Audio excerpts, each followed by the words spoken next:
வார்த்தை கடந்து செல்வோம். நாம் எடுத்து வாசிக்கலாம். ஆதியாகமம் 2ஆம் அதிகாரம் 7ஆம் வசனம்.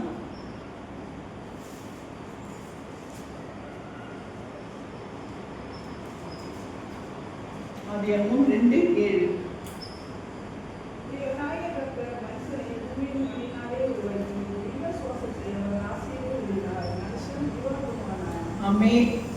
தேவனாகிய கர்த்தர் மனுஷனை பூமியின் மண்ணினாலே உருவாக்கி ஜீவ சுவாசத்தை நாசியிலே ஊதினார்.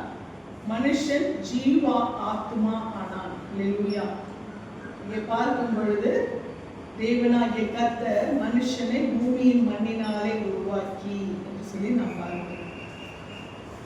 யாரையாவது மண்ணாங்கட்டி மாதிரி நிக்கிறப்பார் அப்படின்னா சந்தோஷமா இருக்குமா? யாரை பார்த்து மண்ணாங்கட்டின்னு சொல்லு. ஆனா உண்மையாவே நம்ம யாரு? மண்ணாங்கட்டி தான். இந்த வசனம் அதுக்கு நமக்கு ஆதாரம் சொல்றது இல்லையா? தேவன் என்ன பண்றாரு? நம்மள பூமியை மண்ணினாலதான் என்ன பண்ணிருக்காரு? உருவாக்கி இருக்கிறார். அப்போ நம்ம எல்லாருமே அந்த வார்த்தைக்கு தகுதியானவர்கள். ஆனால் இந்த மண்ணாங்கட்டிக்குள்ளால என்ன பண்ணிருக்கிறாரு? அவருடைய சுவாசத்தை ஊதி இருக்கிறார். அல்லேலூயா.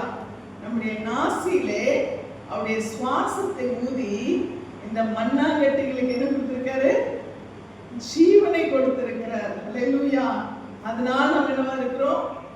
ஜீவாத்மாவா இருக்கிறோம். அல்லேலூயா. மனுஷன் ஜீவாத்மா ஆனான் அப்படின்னு சொல்லிட்டு நான் பார்க்கிறோம்.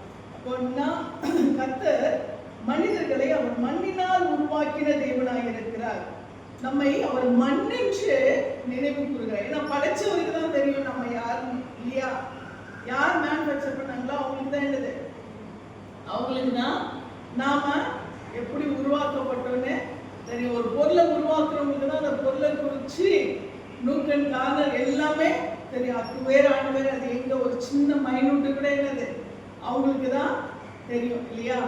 அப்போ இப்படிப்பட்ட ஒரு மனிதர்கள் நாம யாரு, நம்முடைய இன்டர்னல் என்ன, எப்படி இருக்கு எல்லாமே அவருக்கு தான் தெரியும். இன்னைக்கு நிறைய செயற்கையான நிறைய காரியங்களை இன்னைக்கு உலகத்திலே கொண்டு வந்து விட்டார்கள் இல்லையா? ஒரு ஒரு மனுஷனுக்கு வந்து கேன்சர் வந்து அந்த பகுதியில 5 கிலோ, அதாவது அந்த பேக் போனுன்னா எங்கன்னு நினைக்கிறேன், அங்க வந்து 5 கிலோ கட்டி, கேன்சர் கட்டி, அது வந்து அந்த இடத்தையும் என்ன பண்ணிடுச்சு? அப்படியே அரிச்சிருச்சு. பேக் போன ரீபான் இல்லை, அந்த இடத்துல அப்படியே அரிச்சிருச்சு. அந்த அரிச்ச இடத்த அந்த கேன்சர் கட்டியை எடுத்துட்டு அந்த எலும்பு என்ன பண்ணிருக்காங்கன்னா ஆர்டிபிஷியலா ஒரு மெட்டல் வச்சு என்ன பண்ணிருக்காங்க, அது அப்படியே அந்த எலும்பு மாதிரியே பண்ணி அந்த கவர்மெண்ட் டாக்டர்ஸ் அவங்க என்ன பண்ணிருக்காங்க? சக்சஸ் பண்ணிருக்காங்க. அந்த ஆப்ரேஷனை சக்சஸ் பண்ணிருக்காங்க. இது மனுஷன் என்ன பண்றாங்க? ஆர்டிபிஷியலா ஒரு காரியத்தை உருவாக்குகிறார்கள். ஆனால் அந்த நேச்சுரலான ஒரு காரியத்துக்கு அது என்ன பண்ண முடியாது? ஒப்பிட முடியாது. இன்னும் மனிதன் கண்டுபிடிக்க முடியாத எவ்வளோ காரியங்கள் இருக்கிறது. அதெல்லாம் கர்த்தரால மட்டும்தான் என்ன பண்ண முடியும்? கண்டுபிடிக்க முடியும். எல்லாவற்றையும் அந்த மைனூட்டான எல்லா காரியங்களையும் கர்த்தரால மட்டும்தான் என்ன பண்ண முடியும்? என்ன படைச்சவர் எங்கெங்க என்னென்ன ஃபால்ட் இருக்கு எல்லாமே யாருக்கு? அவருக்கு தான் தெரியும். ஒரு தடவை பார்த்தீங்கன்னா ஃபோர்டு என்ற ஒரு மனிதர், ஃபோர்டுக்கார கண்டுபிடிச்சவர், அவர் வந்து ஒரு வாகனத்தை அவர் கண்டுபிடித்த அந்த பழமையான வாகனம் ஃபர்ஸ்ட் கண்டுபிடிச்ச ஒரு 2-3 மாடல் வந்த ஒரு கார், அதாவது ஒரு 2 மாடல், ஒரு முதல் மாடல் 2வது மாடல் அப்படி இருக்கும் இல்லையா? அந்த மாதிரி அந்த பழமையான காரை ஓட்டிட்டு போறாரு. அவர் ஓட்டிட்டு போகும்போது அப்போ பார்த்தீங்கன்னா ஒரு மனுஷன் லேட்டஸ்டான கார், ரொம்ப லேட்டஸ்ட், இப்போதான் புதுசாக வந்த ஒரு ஃபோர்டு காரை வந்து அவர் என்ன பண்ணிட்டு இருக்காரு? ஒரு ஓரமாக நிறுத்திட்டு அதை வந்து செக் பண்ணிட்டு இருக்காரு. அது எப்படி என்ன பண்ணுறது, என்ன ப்ராப்ளம் என்னன்னே தெரியல. அவர் எதுவும் பண்ணி பார்க்குறாரு, தெரியல. அப்படி மெக்கானிக்கை வர வச்சாரு. மெக்கானிக்கை வர வச்சு என்ன பண்ணுறாரு? ஃபோன் பண்ணி வர வச்சு மெக்கானிக்கை வந்து பார்க்குறாரு. அந்த காரு என்ன பிரச்சனைன்றது அவருக்கு தெரியல. என்னமோ பண்ணி பார்க்குறாரு, அவருக்கு ஒன்றும் புரியல. அப்போ அந்த வழியா ஃபோர்டு என்ன பண்ணுறாரு? வராரு. ஒரு பழைய அவர் கண்டுபிடிச்ச பழைய வாகனத்தை, அந்த பழைய மாடல் வாகனத்தை ஓட்டிக்கிட்டு அவர் வர்றாரு. வரும்போது பார்த்தா அந்த இடத்துல அந்த ஃபோர்டு மாடல் புது காரு நின்றுட்டு இருக்கு. அப்போ இவர் என்ன பண்ணாரு, தான் வந்து அதனுடைய கண்டுபிடிப்பாளன்னு அவங்க கிட்ட சொல்லலை. அப்போ அவர் என்ன பண்றாருன்னு சொன்னா, அவர் அந்த வாகனத்துக்கிட்ட போயிட்டு என்னப்பா ப்ராப்ளம் அப்படின்னு சொல்றாரு. சரி, அவங்க சொல்றாரு இந்த மாதிரி தெரியல, மெக்கானிக்கும் வந்து செக் பண்ணிட்டாரு, என்னன்னே தெரியல, எதுவுமே என்ன ப்ராப்ளம்னே தெரியல அப்படின்னு சொல்லும்போது, நான் வேணா பார்க்கட்டுமா, நான் வேணா செக் பண்ணட்டுமான்னு சொல்லும்போது, அப்போ அந்த வாகனத்துக்கு சொந்தக்கார மெக்கானிக்லாம் சொல்றாங்க, நான் எவ்வளோ வாகனத்தெல்லாம் நான் பார்த்துருக்கேன், செக் பண்ணியிருக்கேன், எல்லாமே இதுவாக இருக்கு. நீங்க வச்சிருக்கிறது பழைய மாடல் காரு, உங்க காரே வந்து என்னது ரொம்ப பழசு, உங்களுக்கு இந்த புது மாடல் கார்லாம் உங்களுக்கு எங்கிருந்து தெரியும், இதை பத்திலாம் உங்களுக்கு எல்லாம் ஒன்றும் தெரியாது, நீங்க வயசான புது மாடல் கார்லாம் உங்களுக்கு என்னது தெரியாது, அதனால வந்து நீங்க போங்கயா போங்க, பார்த்து போங்க அப்படின்னு சொல்லும்போது, இல்லப்பா நான் கொஞ்சம் பார்க்குறேங்க, என்னன்னு சொல்லிட்டு நான் பார்க்குறேன் அப்படின்போது, சரி என்னத்தை பார்க்க போறீங்க, நீங்களும் உங்களுக்கு தெரியாத விஷயத்த நீங்க தலையிட்டு சரி பாருங்கும் போது, ஒரு சின்ன ஒரு காரியம் தான், ஒரு சின்ன ஒரு காரியத்துல அவர் வந்து என்ன பண்ணாரு, அதை சரி பண்ணும்போது அதை ஓப்பன் பண்ணி சரி பண்ணாரு. இப்போ ஸ்டார்ட் பண்ண டக்குனு வண்டி ஸ்டார்ட் ஆயிடுச்சு. உடனே அவங்களுக்கு ஆச்சரியமாயிடுச்சு, என்னங்க ஏன் நீங்கள் பழைய மாடல் கார் வச்சுருக்கீங்க, நாங்கள் புதுசு லேட்டஸ்ட்டாக வச்சுருக்கோம், அதுவும் இல்லாமல் நீங்கள் வந்து உங்களுக்கு புது மாடல் கார் தான், உங்கள் வயசுக்கு அவ்வளோ தெரிய வேண்டிய அதுவும் இருக்காது, நீங்கள் எப்படி கண்டுபிடிச்சிங்க, எப்படி அந்த மிஸ்டேக்கை உடனே ஒரு செகண்டில் கண்டுபிடிச்சிங்கன்னா, இந்த ஃபோர்டுக்கார உருவாக்குனவரே நான் தான்ப்பா, என்னை வந்து உருவாக்குன எனக்கு எது எது எங்கே இருக்கு என்ன பிரச்சனைன்னு எனக்கு தெரியும், அதனால தான் நான் என்ன பண்ணேன், அதை வந்து உடனே என்னால் பண்ண முடிஞ்சுது, அதனால வந்து நான் வச்சிருக்க வாகனத்தை வச்சு நீ வந்து என்ன எடை போட வேண்டியதில்லை, ஏன்னா உருவாக்குன எனக்கு வாகனத்தை பற்றி தெரியும் அப்படின்னு சொல்லும்போது, அப்போ அதாவது அதை உருவாக்கின மனுஷன் இல்லையா, அதனால அவருக்கு அது என்னென்ன காரியங்கள் என்னென்ன சூழ்நிலை என்பது அவருக்கு தெரியுது. அதே போலதான் கர்த்தர் என்னதான் லேட்டஸ்டான காரியங்களை கண்டுபிடிக்கிற அநேகர் வந்தாலும், டெக்னாலஜி வந்தாலும், எது வந்தாலும் மேனுஃபேக்சர் பண்ணவருக்கு தான் என்ன தெரியும், அதை பத்தின காரியங்கள். மனிதனை உண்டாக்கினவருக்கு தான் மனிதனை குறித்த எல்லா காரியங்களும் திட்டவட்டமாய் தெரியும் இல்லையா.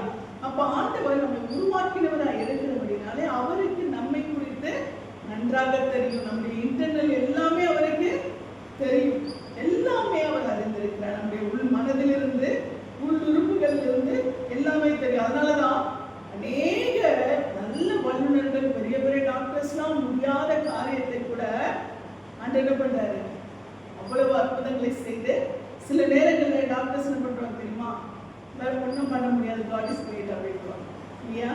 சில முயற்சிகளை பண்ணிட்டு கடைசி ஒன்றும் பண்ண முடியாது. அப்படிப்பட்ட எவ்வளவோ பேரை ஆண்டவர் பண்ணியிருக்கிறாரு, ஜீவனை கொடுத்து வாழ வைத்து. ஏன்னா எந்த பாட்டு எங்க தட்டினா ஒர்க் ஆகும்னு அவருக்கு தெரியும், ஏன்னா படைச்சவர் இல்லையா, அவருக்கு எல்லாமே தெரியும். அதனால ஆண்டவர் நம்மை உருவாக்கினவர். இந்த மண்ணாய் இருக்கிற மனுஷனை அவர் என்ன செய்தார், தம்முடைய சுவாசத்தினாலே, தம்முடைய ஜீவ சுவாசத்தினாலே அவர் என்ன செய்கிறார், அவர் ஜீவனை கொடுத்து நம்மை ஜீவாத்மாவாய் அவர் மாற்றி இருக்கிறார். அல்லேலூயா.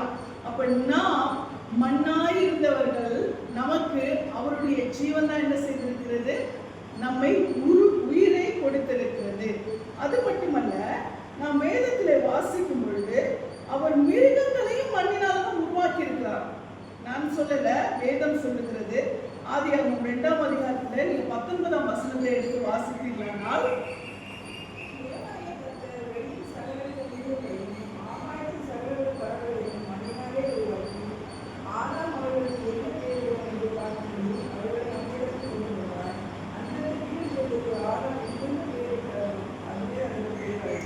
தேவனாகிய கர்த்தர் வெளியின் சகலவித மிருகங்களையும் ஆகாயத்தின் சகலவித பறவைகளையும் மண்ணினாலே உருவாக்கி, ஆதாம் அவைகளுக்கு என்ன பெயரிடுவான் என்று பார்க்கும்படி அவைகளை அவரிடத்தில் கொண்டு வந்தார்.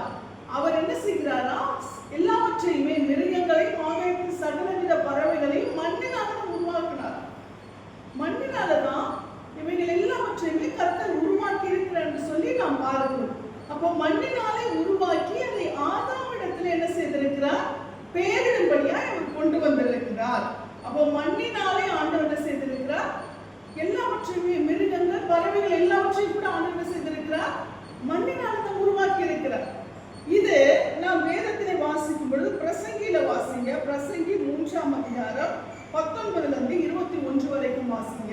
பிரசங்கி 3 19 இருந்து 21.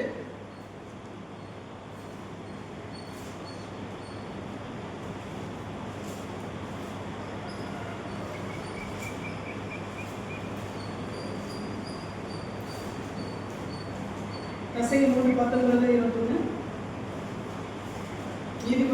நீதிமொழிகள் கருத்த புஸ்தகம் 3:19-21.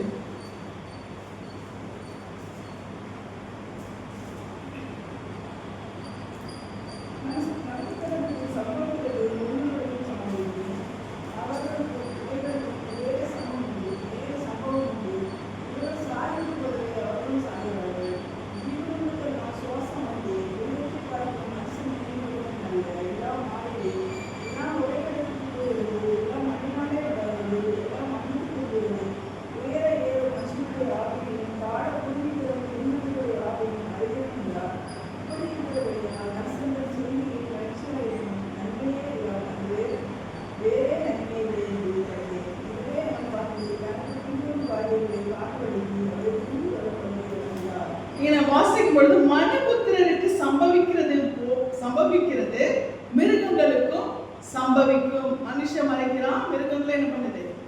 மறைக்குது இல்லையா?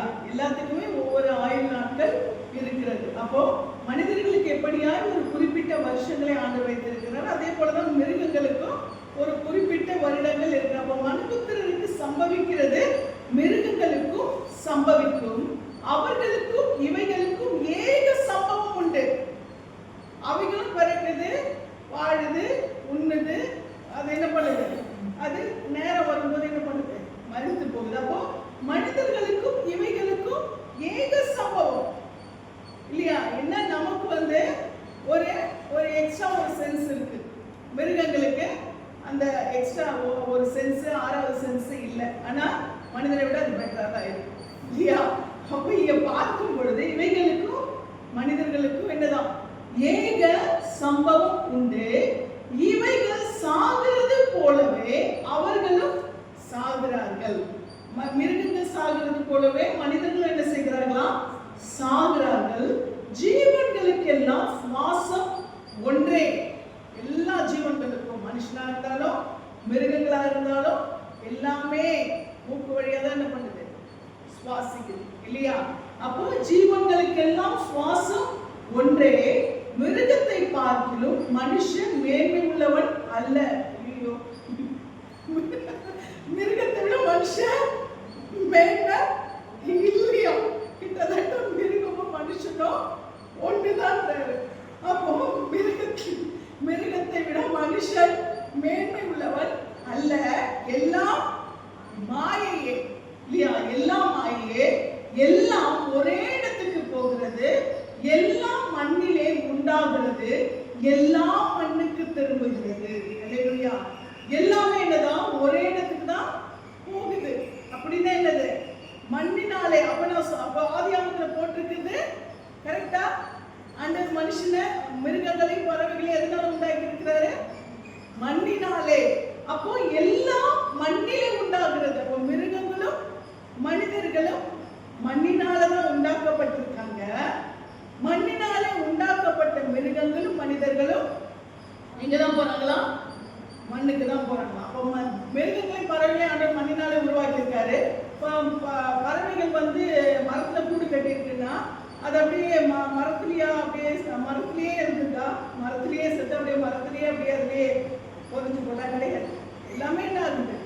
மண்ணில தான் விழுந்து செத்து போகுது. அப்போ எல்லாமே மண்ணினாலே உருவாக்கப்படுகிறது, எல்லாமே மண்ணுக்கு திரும்புகிறது.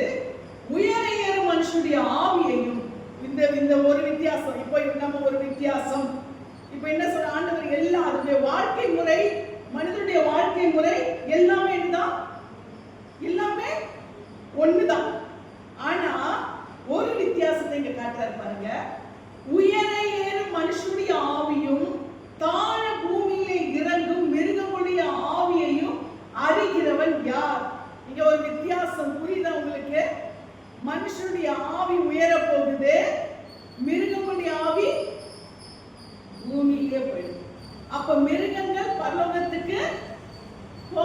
போகாது. இந்த ஒரு வித்தியாசத்தை ஆண்டவர் மனுஷனுக்கும் மிருகங்களுக்கும் வைத்திருக்கிறார். ஹல்லேலூயா. அப்போ பரலோகத்திலே மிருகங்கள் போகாது. பரலோகத்துல சில ஜீவன்கள் இருக்கு. கழுகு அந்த மாதிரியான அதாவது வடிவத்திலே அதனுக்கு உடம்பெல்லாம் கண்களால் நிறைந்த ஜீவன்கள் இருக்கிறது. ஆனா அது பரலோகத்திலே இருக்கக்கூடியது. பூமிக்கு வந்து பரலோகத்துக்கு போறது கிடையாது. அந்த பரலோகத்திலே இருக்கிற, பரலோகத்திலே உருவாக்கப்பட்டது, பரலோகத்திலே இருக்கக்கூடியது.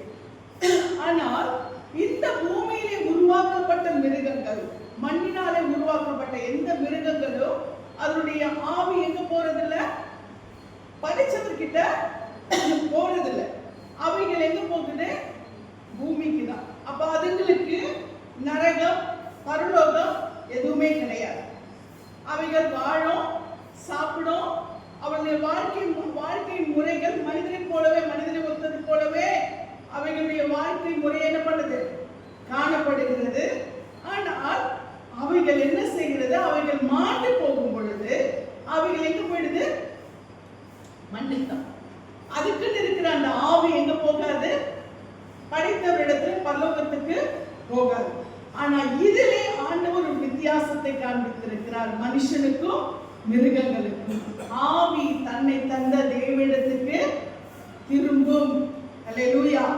அதனாலதான் நாம மிருகங்களுடைய அந்த வாழ்க்கைக்கு வித்தியாசப்பட்டிருக்கிறோம். ஹல்லேலூயா. நமக்கு தெய்வம் இருக்கிறார், நமக்கு தொழுகை இருக்கிறது, நமக்கு எதை செய்ய வேண்டும் எதை செய்யக்கூடாது என்று அந்த 6வது அறிவை கர்த்தர் என்ன செய்திருக்கிறார், வைத்திருக்கிறார். அதனாலதான் நம்முடைய ஆவி எங்க செல்லுகிறது, தேவனிடத்திற்கு. நம்முடைய ஆவி என்ன செய்கிறது, நன்மை தீமை எல்லாவற்றையுமே இந்த ஆத்மா என்ன செய்கிறது, பகுத்தறிகிறது. ஆனால் இந்த ஐந்தறிவுள்ள ஜீவன்களுக்கு அந்த பகுத்தறிகிற அந்த காரியம் இல்லை. ஆனா இன்னைக்கு பாத்தீங்கன்னா ட்ரைனிங் கொடுத்தா அவைகளும் அழகாக நடக்கும் இல்லையா? ஆனால் ஆண்டவர் படைத்த அந்த படைப்பினாலே அவைகளுக்கு அந்த விசேஷம் இல்லை. கர்த்தர் ஏன் நமக்கு இந்த விசேஷம் தெரியுங்களா? ஏன் நம்முடைய ஆவி கர்த்தரிடத்துல போகுது, மிருகங்களுடைய ஆவி அது பூமியிலேயே அது அப்படியே அழிந்து போகிறது என்று சொன்னால், அவர் நம்மை தம்முடைய சாயலாகவும் தம்முடைய ரூபத்தின் படியையும் படைத்திருக்கிறார். ஹல்லேலூயா. மிருகம் நம்மள மாதிரி இருக்கா, நம்மள மாதிரி மூக்கு, நம்மள மாதிரி வாய், நம்மள மாதிரி கண்ணு இருக்கா, வால் இருக்கா? நமக்கு இல்லை. ஆனா இல்ல, வால் இல்லைனாலும் மனுஷ வால் இருக்கிற மாதிரி நிறைய பேர் இருக்காங்க. அந்த மாதிரி ஆண்டவர் செய்திருக்கிறார் வித்தியாசத்தை. அப்போ நம்ம ஏன் அவரிடத்துக்கு நம்முடைய ஆத்மாவை, நம்முடைய ஆவி அவரிடத்துக்கு கொண்டு போகிறார் என்று சொன்னால், நாம் அவருடைய சாயலாய் படைக்கப்பட்டிருக்கிறோம். வேதம் அதற்கு சாட்சி. ஆண்டவர் படைக்கும் போது சொல்ற, நமது சாயலின் படியோ நமது ரூபத்தின் படியோ என்ன பண்ணலாம், மனுஷனை உண்டாக்கலாம் சொல்லி ஆண்டவர் தெய்வகுமாரனிடத்தில் சொல்லுகிறார். ஹல்லேலூயா. அப்ப நாம இதனாலே நாம் விசேஷமானவர்களாக இருக்கிறோம். ஹல்லேலூயா. தெய்வ சாயலாகவும் தெய்வ ரூபத்தின் படியாகவும் நாம் படைக்கப்பட்டிருக்கிறோம். ஹல்லேலூயா. அதனால நாம் அவரிடத்துக்கு தான் நம்ம போறோம். ஹல்லேலூயா. ஆனால் இதிலும் சாய்ஸ் இருக்கு. ஹல்லேலூயா. இதுல நமக்கு என்ன இருக்கு, சாய்ஸ் தான். நம்முடைய மனுஷனுடைய எல்லா ஆவியும் என்ன செய்யணும்னு சொன்னால், அவர் குறிப்பிட்ட ஒரு நாட்கள் வருகிற வரைக்கும் அது என்ன செய்ய, அந்த பூமியிலே வாழுகிறது. மனுஷனுடைய ஆவி இந்த பூமியிலே சரீரத்துக்குள்ளே இருந்து வாழுகிறது. ஆனால் அவர் கொடுத்த அந்த நாளுக்கு முன்பாக அது தானாய் அந்த ஜீவன் எடுத்துக்கொள்ளப்படுமானால், தன்னிச்சையாய் அந்த ஜீவன் அது தானாய் தன்னை அழித்துக் கொள்ளுமானால், அது அவரிடத்தில் என்ன பண்ண முடியாது, செல்ல முடியாது. அப்ப அந்த ஆத்மா தான் என்ன செய்கிறது, அது தங்க இடம் இல்லாமல் அது போக வேண்டிய அந்த இடத்துக்கு, ஆவியை தந்த தேவனிடத்துக்கு செல்ல முடியாமல் அந்த ஆவி என்ன செய்கிறது சொன்னால், அது பாதாளத்துக்கு செல்ல வேண்டிய ஒரு ஆவியாய் அது காணப்படுகிறது. ஆமென். அதனாலதான் எந்த மனுஷனுக்கும் தன்னிச்சையாய் தன் ஜீவனை எடுத்துக் கொள்ளுகிற அதிகாரம் இல்லை. ஹல்லேலூயா. அது மட்டுமல்ல, ஜீவனை தந்த தேவனை அண்டிக் கொண்டால் அந்த ஆத்மா எங்க செல்லும், பரலோகத்துக்கு அது செல்லக்கூடியதா இருக்கிறது. அல்லேலூயா. அப்ப இங்கே பார்க்கும் பொழுது உயர ஏழு மனுஷனுடைய ஆவியும் தாழ பூமியில் இறங்கும் மிருகங்களுடைய ஆவியையும் அறிகிறவர் யார்? அல்லேலூயா. அப்போ அதை அறிகிறவன் யார்? அப்ப இதை அறிகிறவன் கர்த்தர் மட்டும்தான். படைச்சவர் மட்டும்தான் என்ன பண்ண முடியும்? அவர் அறிந்து கொள்ள முடியும் என்று சொல்லி நாம் பார்க்கிறோம். அப்போ ஆண்டவர் இந்த மண்ணுக்கு அவர் என்ன செய்கிறார்? நம்மை போன்ற உருவத்தை கொடுத்து இந்த மண்ணுக்கு அவர் தம்முடைய சுவாசத்தை கொடுத்து அந்த சுவாசம் நமக்குள்ளே போனதுமே அது என்ன செய்கிறது? இயங்க ஆரம்பித்து விடுகிறது. ஆமென். அப்ப ஆண்டவர் நம்மை அவர் மண்ணின்று படைத்தவராய் இருக்கிறபடினாலே படைத்தவருக்கு நாம் மண்ணின்று அவர் அறிந்திருக்கிறார் என்று சொல்லி நாம் பார்க்கிறோம். அல்லேலூயா. இந்த வசனத்தின் வேதத்தில் நாம் வாசிக்கும் பொழுது ஆண்டவர் சொல்ற ஆதியாகமம் 3ஆம் அதிகாரம் 23ஆம் வசனத்துல அவர் சொல்லுகிறார். ஆதியாகமம் 3:23 அவன் எட்டுப்பட்ட மண்ணை பண்படுத்திய தேவனாகிய கர்த்தர் அவனை ஏறிப் போட்டதிலிருந்து அழித்துவிட்டார். இங்க 3:23 ஆதியாகமம் 3:23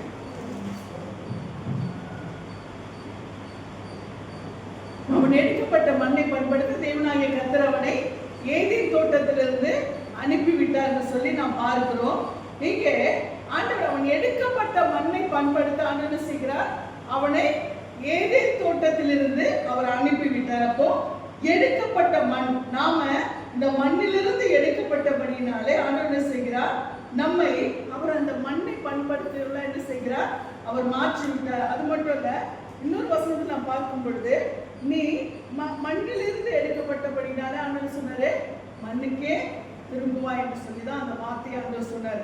அப்போ எடுக்கப்பட்ட மண்ணை பண்படுத்துகிறதற்கு ஆண்டவர் செய்யற மனுஷனை அந்த மண்ணை பண்படுத்துகிறவனாகவே ஆண்டவர் பண்ணிட்டாரு, மாற்றி விட்டார்.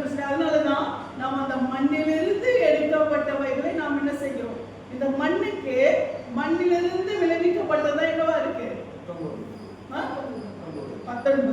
இங்க 19 வாசிக்கும் பொழுது நீ பூமியிலிருந்து எடுக்கப்பட்டபடியால் நீ பூமிக்கு திரும்ப மட்டும் உன் முகத்தின் வேர்வையால் ஆகாரம் புசிப்பாய், நீ மண்ணாயிருக்கிறாய் மண்ணுக்கே திரும்புவாய் என்று சொன்னார். அல்லேலூயா.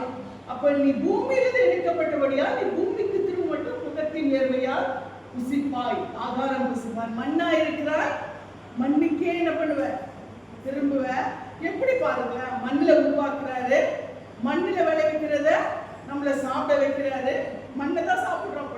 மண்ணில் உருவாக்கப்பட்டோம், மண்ணில இருந்து விளைஞ்சாதான் நம்ம என்ன பண்ண முடியும்? சாப்பிட முடியும். அப்போ மண்ணில இருந்து விளைந்ததை நம்ம சாப்பிடுறோம். அப்புறம் நாம நம்முடைய ஆயுள் முடியும் போது அந்த மண்ணே நம்மள சாப்பிடும் இல்லையா? எடுக்கப்பட்டது மண்ணு, நம்ம சாப்பிடுறதும் மண்ணு, நம்ம போய் சேர்ந்து நம்மள சாப்பிடுறதும் மண்ணு. அப்போ டோட்டலா நம்ம யாரு? மண்ணு. அப்ப இங்க பார்க்கும் பொழுது நம்ம மண்ணாதான் இருக்கோம். ஆனால் இந்த மண்ணுக்கு எவ்வளவு இன்னைக்கு பார்க்கும் பொழுது இன்னைக்கு காரியங்கள், உலகங்கள், சூழ்நிலைகள் இல்லையா? இந்த மண்ணினுடைய வாழ்க்கைக்காக என்ன போராட்டம், என்ன வாழலாம், நல்லா வாழணும். வாழ்வது எப்படி வாழணும்? நல்லா வாழணும், அதுல எந்த தவறுமே இல்லை. ஆனால் அடுத்தவரை கெடுத்தோ அடுத்தவரை கவிழ்த்து என்ன பண்ணக்கூடாது? வாழக்கூடாது. நம்ம வாழ்கிற வாழ்க்கை, நம்முடைய உழைப்பு, நம்முடைய ஆண்டவர் கொடுத்த பலன்ல, ஆண்டவருடைய கொடுத்த ஜீவன்ல, ஆண்டவர் கொடுத்த ஆயுள்ல நம்ம என்ன பண்ணலாம்? யாருக்கும் தீங்கு செய்யாம நம்ம என்ன பண்ணணும்? வாழ வேண்டுமே தவிர அடுத்தவருக்கு ஒரு தீங்கு உண்டாக்கி என்ன பண்ணக்கூடாது? வாழ கூடாது. அப்ப நமக்கு இருக்கிற வழிதான் அடுத்தவங்களுக்கு இருக்கும் இல்லையா? அப்ப இந்த மற்றவர்களுக்கு தீங்கு செய்து என்ன பண்ணக்கூடாது? வாழ. ஆண்டவர் சொல்ல மனுஷனை உண்டாக்குனாரு, நீ வாழ்ந்து உன் ஆத்மா வாழ்கிறது போல நீ என்ன பண்ண? வாழ்ந்து சுகமாயிருந்து சொன்ன. பிரியமானவனே, பிரியமானவளே, உன் ஆத்மா வாழ்கிறது போல நீ எல்லாவற்றையும் வாழ்ந்து சுகமா இருந்தா சொன்னாங்க. எல்லாத்தையும் கெட்டு போயிடுன்னு சொன்னாரா? நாசமா போன்னு சொன்னாரா? ஒரு நாள் மனுஷன் அந்த வார்த்தை ஆண்டவர் சொல்லவே மாட்டார். அப்ப உன் ஆத்மா வாழ்கிறது போல நம்ம ஆத்மா எப்படி இருக்கணும்? ஆண்டவருக்குள்ள நல்லா இருக்கணும். அந்த ஆத்மா நல்லா இருக்கிறது போல நாமளும் எப்படி இருக்கணும்? நல்லா இருக்கணும். அப்போ இன்னொருவரை கவிழ்த்தோ இன்னொருவருக்கு தீங்கு செய்தோ அவர்களுக்கு வேதனை கொடுத்து நம்ம வாழுகிற அந்த வாழ்க்கை கத்தனை பண்ணல சொல்லல. நாம நம்முடைய கைகளின் பிரயாசத்தை நீ சாப்பிடுவாய்ன்னு சொன்னார் இல்லையா? அப்ப ஆண்டவர் நம்முடைய பிரயாசத்தை நமக்கு கொடுத்து நாம் அடுத்தவருக்கு தீங்கு செய்யாமல், அடுத்தவரை அடித்து பறிக்காமல், அடுத்தவரை கெடுத்து நாம் வாழாதபடிக்கு நம்ம என்ன பண்ணணும்? வாழ்கிறவர்களாய் காணப்பட வேண்டும். அவங்க உழைப்பு அவங்க வாழணும், நம்ம உழைப்பு நம்ம வாழணும். அதுல நம்ம யாரையும் பொறாமப்படவும் கூடாது, நாம யாருக்கும் தீங்கு செய்யவும் கூடாது இல்லையா? அப்போ அவரவருடைய யாருக்கும் எந்த தீங்கும் செய்யாமல் நாம வாழும் பொழுது கர்த்தர் நம்ம என்ன செய்கிறார்? இந்த ஆத்துமா கர்த்தருக்குள்ளாய் நன்றாக வாழ்ந்து அது என்ன செய்யும்? போக வேண்டிய இடத்துக்கு நிச்சயமாய் அது படைத்த இடத்துக்கு அது கடந்து போகும். அப்ப ஒன்னே ஒண்ணுதான், ஆண்டவர் மனுஷனை எப்படியாய் பார்க்கிறார்? மண்ணா இருக்கிறாய், மண்ணுக்கு திரும்புவாய். அப்ப நாம வாழுகிறதுல இருந்து மறிக்கிற வரைக்கும் மண்ணுக்கும் நமக்கும் கடைசி வரைக்கும் என்ன இருக்கு? தொடர்பு இருந்து கொண்டேதான் இருக்கிறது. அப்ப நாம அப்படிப்பட்டவர்களா இருக்கிறபடினாலே நாம் கர்த்தருக்குள்ளாய் நம்முடைய ஆத்துமாவை என்ன செய்யணும்? நாம் காத்துக்கொண்டு நாம் வாழுகிறவர்களாய் இருக்க வேண்டும். கர்த்தருக்குள்ளாய் நம்முடைய ஜீவனையும் நம்முடைய ஆத்துமாவை நம்ம என்ன செய்யணும்? நாம் காத்துக்கொண்டு நாம் கடைசியாய் இந்த மண்ணுக்கு போகிற அந்த காலத்துல நம்முடைய ஆத்துமா யாரிடத்துல போகிறது? ஹல்லேலூயா! அதை நாம் தெளிவாய் அறிந்தவர்களாய் நாம் வாழும் பொழுது நிச்சயமாய் நம்முடைய வாழ்க்கை கர்த்தருக்குள்ளாய் எப்படியா இருக்கும்? நல்ல விதமாய் நன்மையானதாய் அது காணப்படும் என்று சொல்லி இந்த வேளையில கூட கர்த்தர் நம்மோடு கூட அவர் பேசிக் கொண்டிருக்கிறார். ஆமென். இந்த வேளையில கூட ஆதியாகமத்துல 3:17 பாத்தீங்கன்னா அவங்க வெளியின் பயிர் வகைகளை என்ன வெளியின் பயிர் வகைகளாக சொல்றாரு. பின்பு அவர் ஆதாமை நோக்கி வாசிமா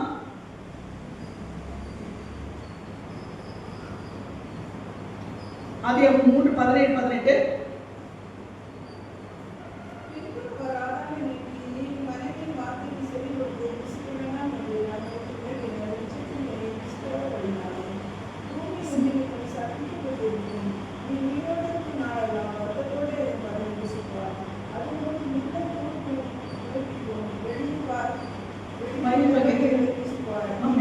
அப்ப இங்க பார்க்கும் பொழுது உயிரோடு இருக்கும் நாளெல்லாம் வருத்தத்தோடு அதன் பலனை நீ புசிப்பாய். கஷ்டப்படாம என்ன கிடைக்காது?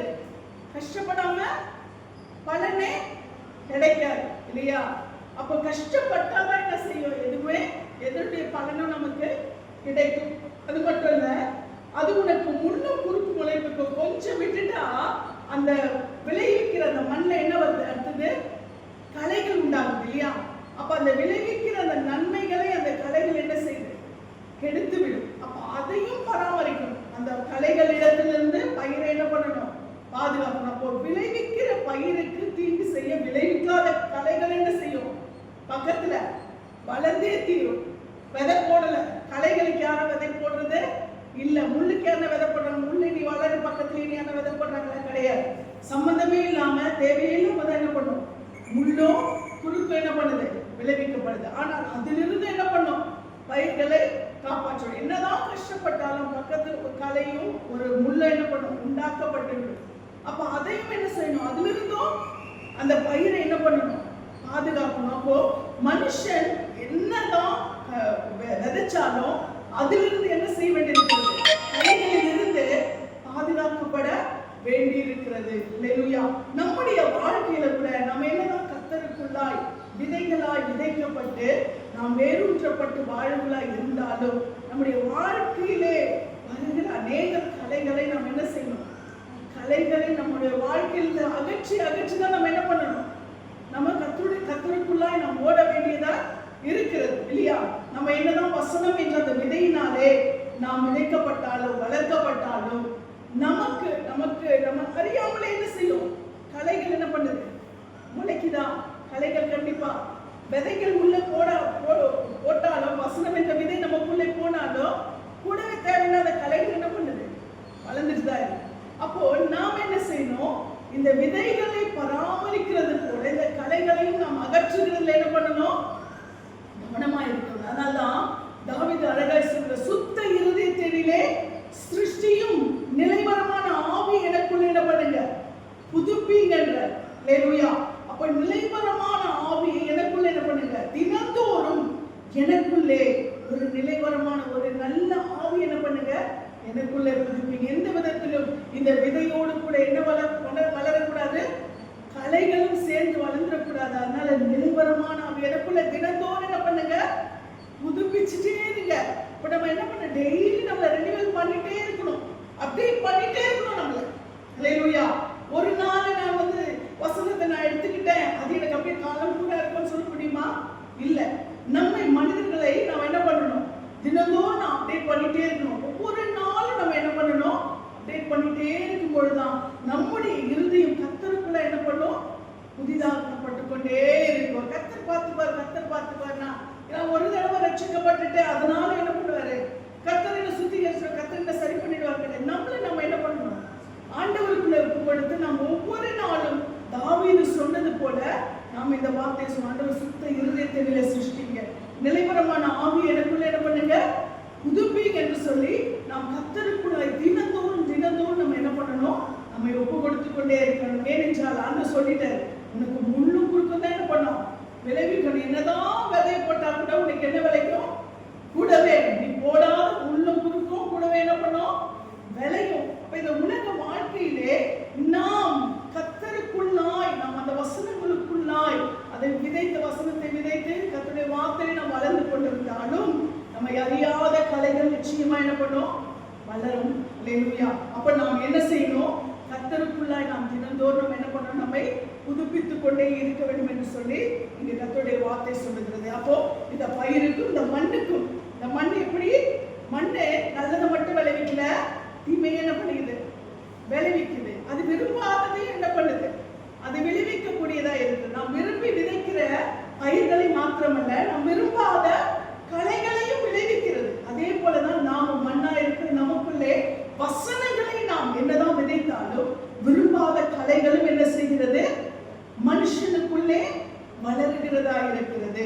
அதை நாம் கர்த்தருக்குள்ளாக என்ன பண்ணணும், ஒவ்வொரு நாளும் நாம் வேண்டுதல் செய்து கர்த்தருக்குள்ளாய் நம்ம ஒப்புக்கொடுத்து என்ன பண்ணணும், அந்த களைகளை நாம் அகற்றி கொண்டே இருக்க வேண்டும். களைகளை விட்டுட்டா என்ன செய்யும், உள்ளே வளர்ற பயிர்களை என்ன பண்ணிடும், அது நெருக்கி போட்டுவிடும். அல்லேலூயா. அப்ப நாம இந்த களைகளுக்கு நாம் என்ன பண்ணக்கூடாது, இந்த மண்ணிலே களைகளை எப்படியாய் வளராதபடிக்கு, பயிர்களை அது நாசம் பண்ணிவிடாதபடிக்கு அது அகற்றப்படுகிறது. அதே போல இந்த மண்ணுக்குள்ளே, அல்லேலூயா, இந்த மனிதர்களாகிய இந்த மண்ணுக்குள்ளே இருக்கக்கூடிய இந்த கலைகளையும் வசனத்தை அது கெடுத்து விடாதபடிக்கு, நல்ல வசனங்கள் நமக்குள்ளே இருந்து கிரியை செய்ய அவைகள் தீங்கை விளைவித்து விடாதபடிக்கு நாம் அவைகள் என்ன பண்ணணும், கர்த்தருக்குள்ளாய் பரிசுத்த ஆவியோட பலனுக்குள்ளாய் நாம் அவைகள் என்ன பண்ணணும், நாம் அகற்றி போட வேண்டும் என்று சொல்லி கர்த்தருடைய வார்த்தை நமக்கு சொல்லுகிறது. ஹல்லேலூயா. அதனால இங்கே நாம் வாசிக்கிறோம் 1 கொரிந்தியர் 15ஆம் அதிகாரம் 47 இருந்து 50 வரைக்கும் நாம் வாசிக்கிறோம். 1 கொரிந்தியர் 15 47 இருந்து 50 வரைக்கும்.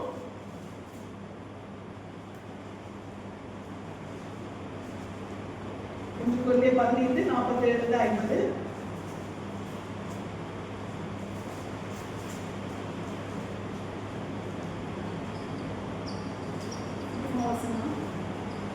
முந்தின மனுஷன் பூமியிலிருந்து உண்டான மண்ணானவன், இரண்டாம் மனுஷன் வானத்திலிருந்து வந்த கர்த்தர்.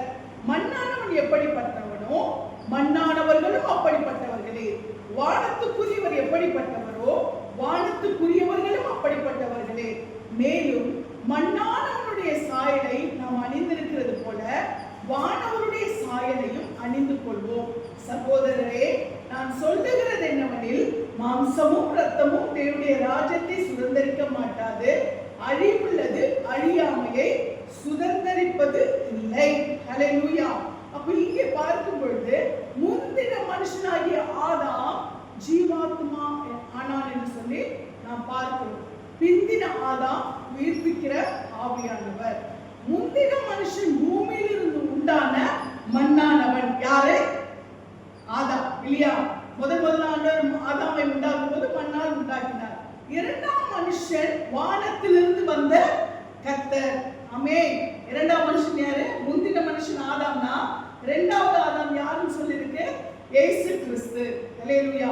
முந்தின மனுஷன் ஆண்டவர் முதலாய் உண்டாக்கின மனுஷனை ஆண்டவர் மண்ணினாலே உண்டாக்கினார். ஆனால் இந்த மனுஷனை மீட்டெடுக்கிறதற்கு இன்னொருவரை மனுஷனாய் உண்டாக்கினார். அவர் யாரு? இயேசு கிறிஸ்து. ஆமென். வானத்திலிருந்து உண்டான கர்த்தர். கர்த்தர். இவன் மண்ணினாலே உண்டாக்கப்பட்டால் அவர் வானத்திலிருந்து வந்த கர்த்தராய் இருக்கிறார். ஆமென். அப்போ முந்தின மனுஷனாகிய ஆதாம் அவன் மண்ணாய் இருக்கிறான். ஆனால் ஆண்டவராகிய இயேசு கிறிஸ்து அவர் வானத்திலிருந்து இறங்கின ஜீவ அப்பமாய் இருக்கிறார். மண்ணானவன் எப்படிப்பட்டவனோ மண்ணானவர்களும் அப்படிப்பட்டவர்களே. மண்ணானவன் எப்படிப்பட்டவனா? யார் மண்ணு? ஆதாம். மண்ணிலிருந்து எடுக்கப்பட்டவன். அவனுடைய சாயலும் அவனுடைய சுபாவமும் மீட்கப்படாமல் இருந்தார்களானால் அவர்களுடைய செயல்களும் எப்படியா இருக்கும்? அவனுடைய கீழ்ப்படியாமை காரியங்களாய் இருக்கும். ஆனால் வானத்துக்குரியவர் எப்படிப்பட்டவரோ வானத்துக்குரியவர்களும் அப்படிப்பட்டவர்களே. அப்படின்னு சொன்னா வானத்துக்குரியவர் எப்படிப்பட்டவரா இருந்தார்? அவர் தன்னுடைய மரண பரியந்தம், சிலுவையின் மரண பரியந்தம் என்ன பண்ணாரா? அவர் கீழ்ப்படிதல் உள்ளவராக இருந்தார். அல்லேலூயா. அப்போ வானத்துக்குரிய, அப்ப ரட்சிக்கப்பட்டவர்களாய் நாம் மாறும் பொழுது, அப்ப நம்முடைய முந்தின மனுஷனாய் இருக்கக்கூடிய அந்த மனுஷன், அந்த காரியம் தாய் வயிற்றிலிருந்து பிறந்த போது நாம் மனிதர்களாய், நாம் ரட்சிக்கப்படாத மனிதர்களாய் நாம் இருக்கிறோம். ஆனால் வானத்துக்குரியவராய் இருக்கிற இயேசு கிறிஸ்துவை ஏற்றுக்கொள்ளும் பொழுது நம்ம என்ன பண்றோம்? நாம் வானத்துக்குரியவர்களாய் மாறிவிடுகிறோம். அப்ப கீழ்ப்படியாமையின் அந்த வித்திலிருந்து உண்டாக்கப்பட்ட நாம் கீழ்ப்படுதல் உள்ள இயேசு கிறிஸ்துவின் ரத்தத்தினாலே மீட்டெடுக்கப்படும் பொழுது நாம் மண்ணாயிருந்து அழிவுக்குள்ளானவர்களாய் மாறுகிறதா இருக்கிற நாம எப்படியா மாறுறோம்?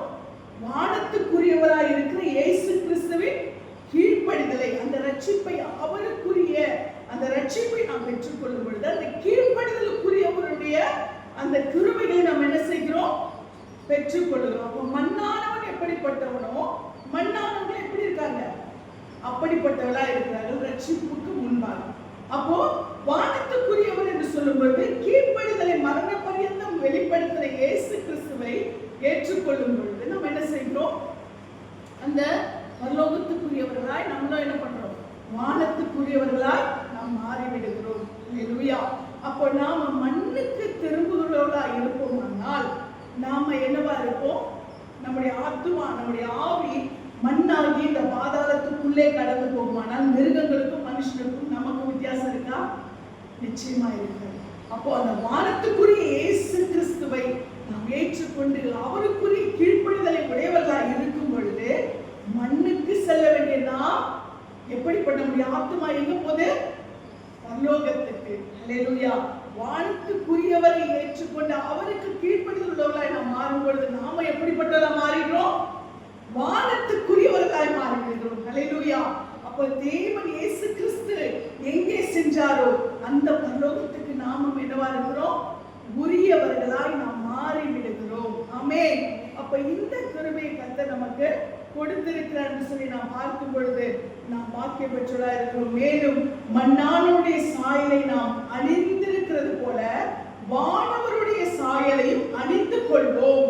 சகோதரரே, நான் சொல்லுகிறது என்னவெனில் மாம்சமும் இரத்தமும் தேவனுடைய ராஜ்யத்தை சுதந்தரிக்க மாட்டாது. அழிவுள்ளது அழியாமையை சுதந்தரிப்பதும் இல்லை. அல்லேலூயா. மாம்சமும் இரத்தமும் என்ன பண்ண முடியாது? தேவனுடைய ராஜ்யத்தை சுதந்தரிக்க முடியாது. நாம இதே சரீரத்தோட பரலோகத்துக்கு நாம போக முடியாது. ஏன்னா இது மண்ணிலிருந்து எடுக்கப்பட்டது. இந்த மண்ணு பரலோகத்துக்கு என்ன பண்ண முடியாது? போக முடியாது. அப்படியானால் முந்தின மனுஷனாகிய ஆதாமின் சுபாவத்தோடு நாம எங்க போக முடியாது?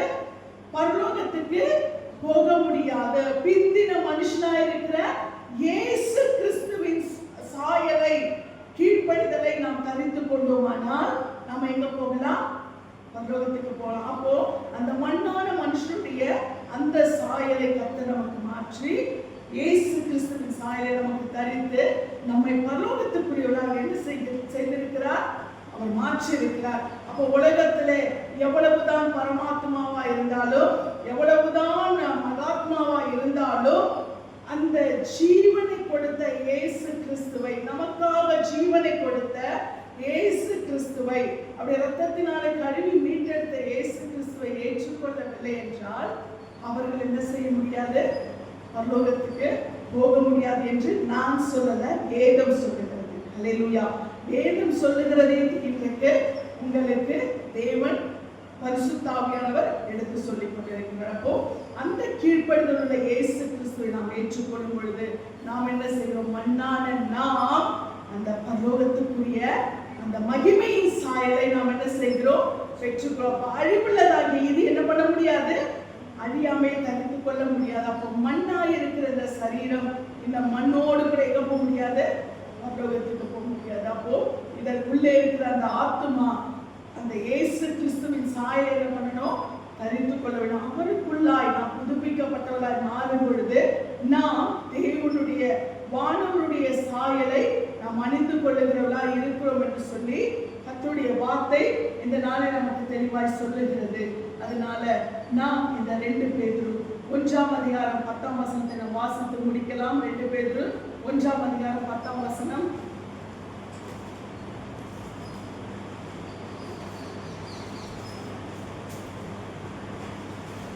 பேதுரு 1:10.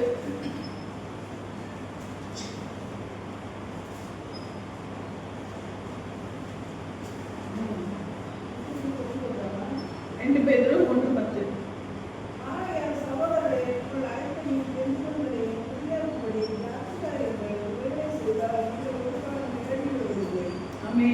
இங்க நாம் வாசிக்கும் பொழுது 2 பேதுரு 1:10 நாம் இப்படியாய் வாசிக்கிறோம். உங்கள் அழைப்பையும் தெரிந்து கொள்ளுதலை, அல்லேலூயா, அழைப்பையும் தெரிந்து கொள்ளுதலை நாம் என்ன பண்ணணுமா?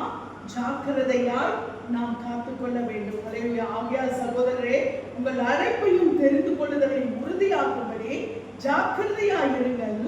இவைகளை செய்தால் நீங்கள் ஒரு காலும் இடறி விழுவது இல்லை. அல்லேலூயா. அப்ப ஆண்டவர் நமக்கு அழைத்த அழைப்பை நம்மை எதற்காக தெரிந்து கொண்டார் என்பதை நாம் அறிந்து கொண்டு அதை உறுதியாக்கும்படி நாம் எப்படி இருக்கணுமா?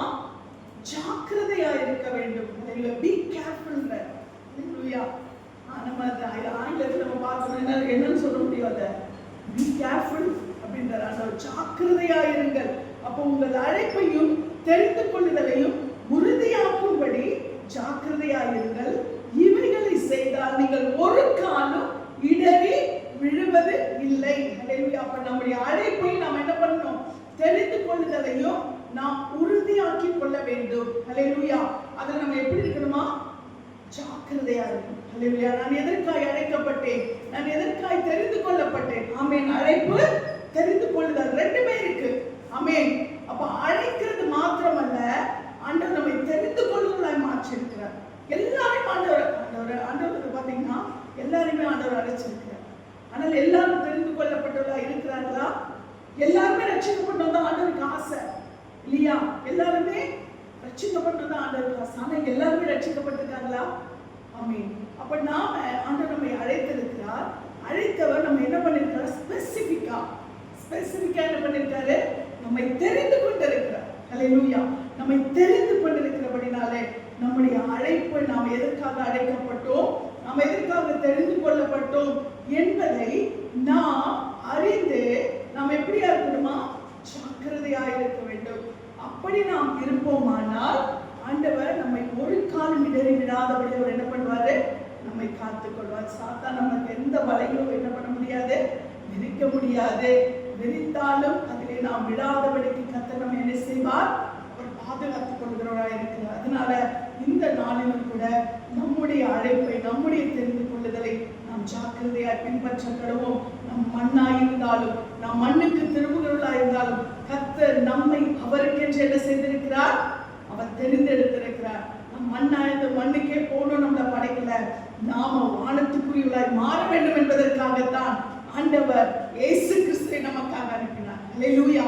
நாம் வானத்துக்குரிய அந்த பரலோகமேனியாய் நாம் மாற வேண்டும் என்பதற்காகத்தான், நாம் மறுரூபமாக்கப்பட வேண்டும் என்பதற்காகத்தான் இயேசு கிறிஸ்து இந்த பூமியிலே அனுப்பி அவர் நமக்காக அவர் மரித்து ஜீவனை கொடுத்து அவர் மறுரூபமாக்கப்பட்டு அவர் எடுத்துக்கொள்ளப்பட்டார். நம்மை அந்த மறுரூபத்தின் சாயலிலே மாற்றும்படியாக நம்முடைய அவருக்குள்ளாய் ரட்சிப்பை கொடுக்க தம்முடைய பரிசுத்த ஆவியானவர் நமக்கு என்ன செய்திருக்கிறார்? அனுப்பியிருக்கிறார். அவர் நம்மை சத்தியத்துக்குள்ளாய் நடத்தி கொண்டிருக்கிறார். அந்த சத்தியத்திலே வளருகிற நாம் இந்த கலைகள் நமக்குள்ளாய் வராதபடிக்கு, இந்த மண்ணாய் இருக்கிற நமக்குள்ளே ஆண்டவர் விதைத்த அந்த விதைகள் மாத்திரமே கிரியை செய்யும்படியால் நாம் ஆண்டவருக்குள்ளாய் பரிசுத்தாவுடைய பலனுக்குள்ளாய் நமக்குள்ளே கலைகள் வளராதபடிக்கு நாம் அவருக்குள்ளாய் தினந்தோறும் நம்மை காத்துக்கொள்ள நாம் அழைத்த அழைப்பையும் தெரிந்து கொள்ளுதலையும் ஜாக்கிரதையாய் காத்துக்கொண்டு நாம் ஒரு காலம் இடறி விடாதபடி தேவனுடைய பலனில் நிற்போம். நாம் நிச்சயமாய் ஆண்டவருக்குள்ளாய் மண்ணாயிருக்கிற நாம் மகிமையின் சாயலை அடைகிறவர்களாய் கர்த்தர் நம்மை மாற்றுகிறவராய் இருக்கிறார். கர்த்தருடைய நாமத்துக்கே மகிமை உண்டாவதாக.